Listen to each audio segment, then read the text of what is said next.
near Tallahassee in my daughter's yard, and I just started with that. Just discussing the difference between migration and immigration. A migrant is someone who goes to another place for work or for whatever, or migration of birds. And we've just heard Tom's really wonderful talk about these birds, and they're inspiring for what I do, but also immigration. So going into contemporary issues, we'll be looking at those things. One thing that got my attention recently, did you see this picture?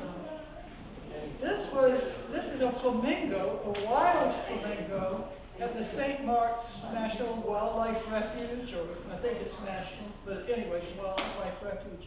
It just showed up there, and it's still there, maybe, I don't know. But wild flamingos no longer exist in Florida. The Everglades used to be full of them, but people wanted the plumes. You were asking, Randy, about the cranes and why did people kill them? Well, they killed the flamingos because of the pretty big feathers, and they don't exist anymore. Miami, Sarasota, and all have big flocks of flamingos, but they have been put in a park kind of setting. The idea is that this probably came from Central America or somewhere, further south. But anyway, right in our area, a pink flamingo. And I was looking for sort of artful pictures of wildlife, and I thought this was interesting. We don't have any wildebeest in the exhibition, and I've never really seen a wildebeest, but I thought it was a gorgeous photograph. It's a very large photograph of these leaping beasts to go across this river to get to the other side, to get to a better environment. And then the weird little thing up in the top, when I was Googling around looking for things, ladybugs also migrate. And I hadn't realized that, so I have a little picture up there of a lot of little migrating ladybugs. And butterflies. How can you not love butterflies? I don't think there are any in the exhibition, or if they are, I missed them. Recently I was in Gainesville, and one of my daughters in Tallahassee kept saying, go to the butterfly garden, go to the butterfly garden. And I thought, okay. And another daughter and I went to the butterfly garden, and it was enchanting. If you ever have a chance, if you haven't been, go to Gainesville to the butterfly garden. It was just gorgeous. Besides monarch butterflies, and also these beautiful white butterflies, there were big blue butterflies and all colored butterflies, plus a wonderful jungle-like environment. And whooping cranes. Tom, you know about this, I imagine, I'm sure. But I always loved this story. About, I forget whether it's 10 or 15 years ago, maybe 15 now, they did this airplane evacuation, maybe you call it, to get the whooping cranes to migrate out of Wisconsin into Florida. And so they have this flying machine that literally flies in front of the whooping cranes and brings them down. They finally decided to stop it because part of the idea was reproduction of whooping cranes. And it really didn't work. I think they figured they got about 10 whooping cranes out of it. But it was just, what a great example of migration and birds and humans working together in collaboration. And then I want to look at human migration because it's really, really important. And these dates are really out of date because if you see over in the Americas, it's 16,000 to 12,000 years ago. What's exciting, but just the last few years, 5 or 10 years, they're discovering artifacts in the Americas, particularly North America, about 30,000 years old. So the dates are possibly earlier than we thought. The red migration is human, and these are animal migrations. The earliest immigrants. They weren't really immigrants because they didn't really stay a long time, but they did make settlements in North America with the Vikings. And Newfoundland, they've actually excavated part of settlements where the Vikings had sites there. So we knew they were here a good bit, several hundred years before Columbus. And next slide is Columbus, starting this colonial period where the Spanish, the Portuguese, the French, the British all started coming into the Americas, another immigration. This is what, have any of you ever been to the Ashmolean Museum at Oxford? I was doing some research 4 years ago and was there, and I was just stunned walking into that museum, seeing this big piece it's called Powhatan's mantle or coat, which is what the British, you make everything fit your own culture. And so they decided it was like a bishop's cope or something, like a cape kind of thing wearing around. But it's 4 deer skins stitched together. And then these little white cowrie seeds. It's really a huge piece. Say about from me to Katie, maybe not quite that big, but it's very big. And these are little white cowrie shells, all of them. You have a central figure that's a human figure, and probably a wolf over here because of the fangs and the paws, and a deer over here because of hooves. It was interesting to me because Powhatan was the name the British gave the head of the Powhatan group, the Powhatan clan. And this was, the British were in Jamestown, 1607, the first group of British into the Americas. And it's just really remarkable that Powhatan then sent this to the UK, to England, to the British, and it was given to Mr. Ashmole sometime in the 17th century. That's okay. First time have any of you ever seen this painting? First time I ever saw it, I thought, what a gorgeous painting. It's by Turner, Joseph William Mallard Turner. Great English painter who was painting Impressionist paintings before Impressionism. This is 1840, and Impressionism really started about 1872. But this is called the slave ship. And if you just see the beautiful sky, Turner did a lot of these beautiful skies, this is a storm coming.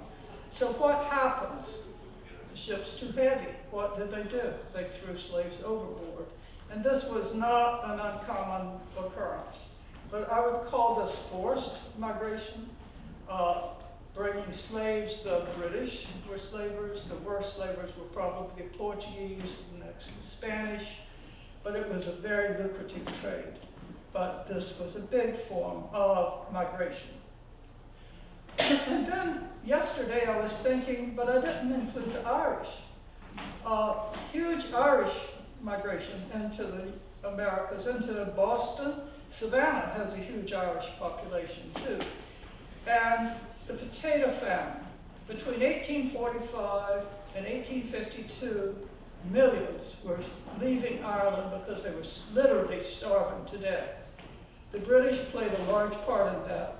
They took the good exports out of Ireland and left Ireland with the potatoes, and there was a potato blight. This is quite a nice painting about the potato blight. When Tony Blair was Prime Minister, he apologized to the Irish for what the British did at this time, but it was a huge tragedy. Around the same time, also, I don't have an image of it, but the Chinese were brought in to the West Coast to help build the railroad. So around 1853, with the Transcontinental Railroad, we had Chinese influence. And then the American West. One thing I'm showing you later is a thing of the sea, the vast expanse. But the West was a vast expanse too.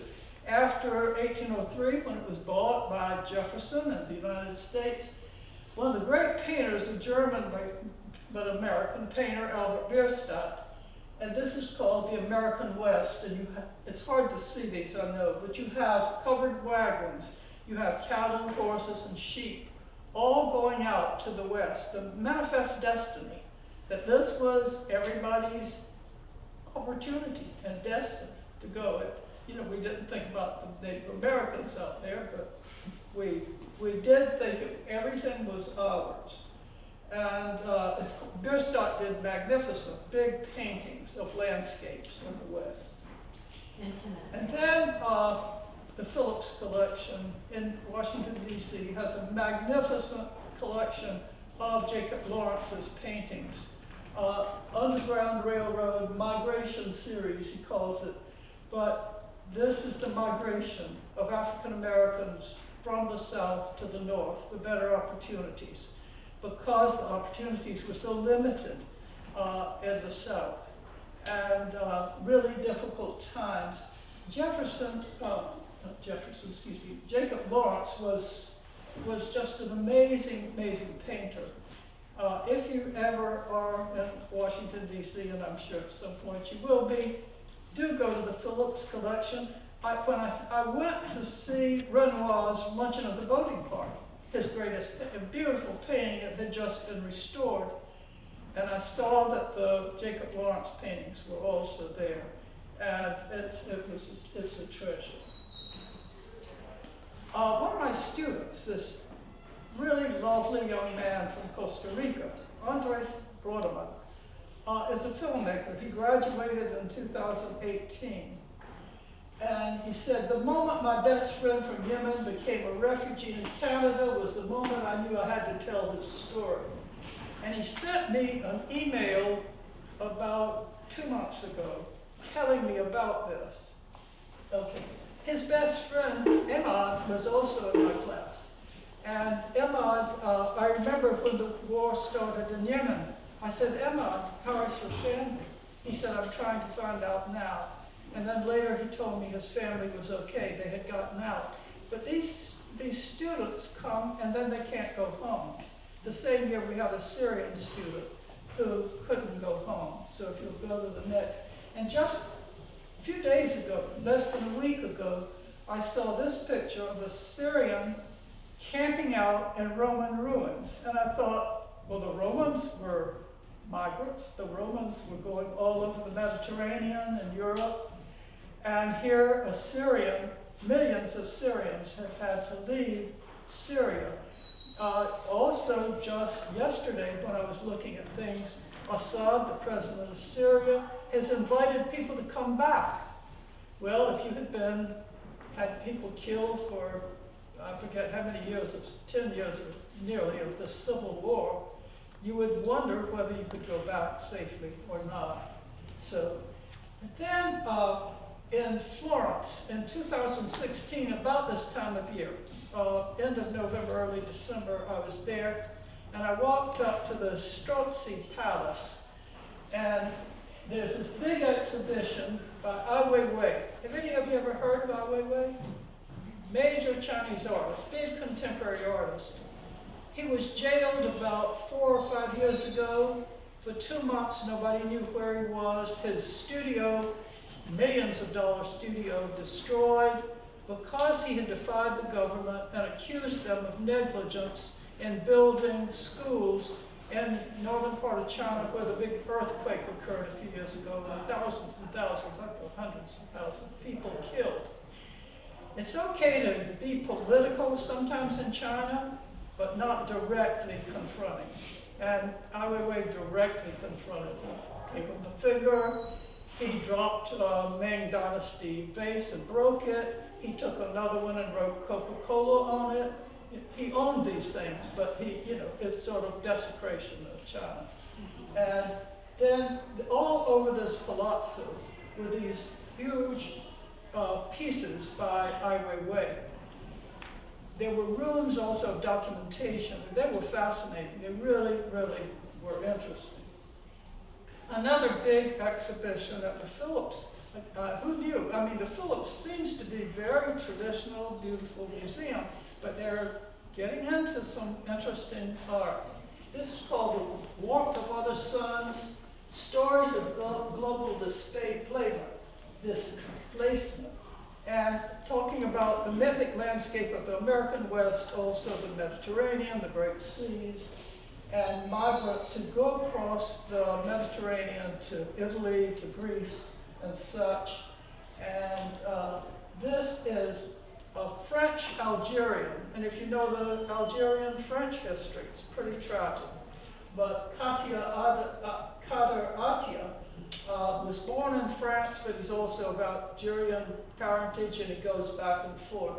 This is called the Dead Sea, or La Mer Morte. And here you have clothes strewn all over the floor, suggesting people who drowned or clothes on the beach. This is hard to see, but it's a big photograph by Tillmans, Tillmans. And it's a huge, huge photograph. And here are photographs of boats, all kinds of boats. And for us in Florida, we're not quite in Florida, but I came here from Sarasota. We think of inner tubes and small boats and all coming from Cuba. So very much this kind of thing. So this is what the Dead Sea means to Attia. And then another one, Francis Alys. He's a phenomenal artist who's gotten a lot of recognition in the last 20 years. He's Belgian, he was born in Brussels, but he's lived in Mexico since the 1980s. And his work often involves people. He involves the human with him. So this is called Don't Cross the Bridge Before You Get to the River. And it's young people. He uses, like I said, humans. And these are what he calls shoe boats. They're flip-flops. And they made boats out of them. And so they start in Morocco coming one way, and Gibraltar and another, and they head toward each other. And we do need to look at this video, and it's the one I guess I had really set to go. Like most of the artists who do this, he uses film, photographs, and such, drawings even, to show his work, to discuss his work. People have often said, how do you make money? You don't have these beautiful paintings that you can put in your home or your offices and things. No, but he sells prints and photographs and such as that. Quite a wonderful artist, Alys, Francis Alys. And his work is worth looking at. And then, back, just showing you one more of the Jacob Lawrence wonderful migration series. This, you can see the names: Chicago, New York, St. Louis. People getting out of the South. What's been interesting, and I'm not going into that really today, but there's been return migration. The African Americans have returned to the South, many of them, and there has been opportunity here. And then I just end it with a picture of butterflies, because we all need butterfly gardens or butterflies somewhere in our life.